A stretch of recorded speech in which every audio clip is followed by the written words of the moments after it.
Hey guys, it's Shake and Bake here, and it is pretty late. It's 10:43, but I had an idea for a new video. So today we're gonna have another installment of Easy Bake with Shake and Bake. Yay! And today, here are the ingredients. Da da da da. And if you can't tell, or you've been smoking weed for the past 2 minutes, Kevin. No, I'm just kidding. Then you'll know that I'm going to be trying to make a Pepsi float. Whoa. So, first, you take the ice cream, pull the lid off with one hand like a boss, take the spoon, and then you take a couple spoonfuls of ice cream. Jesus, man. Either the ice cream is really cold and like frozen, or I'm just weak. I think it's a little bit of both.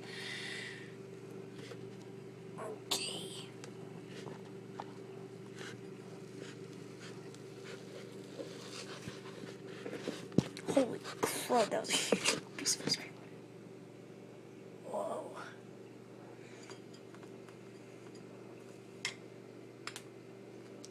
Okay, I think that is mighty fine. And then what you do is you crack open the Pepsi without waking up your mother. Let's see if I can do this.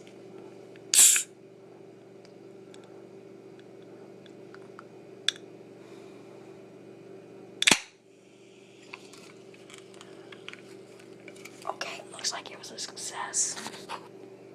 Booyah. Pour that in.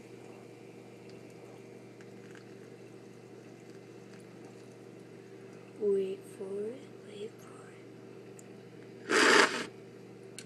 Best part. Just always like slurping up like all the bubbles at the top. It's pretty awesome. And then you have some more soda left over, so don't eat your ice cream once you're done drinking the soda out of it.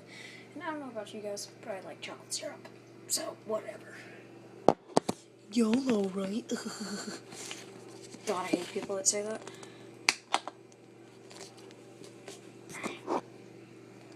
I'm sponsoring Walmart right now. And booyah.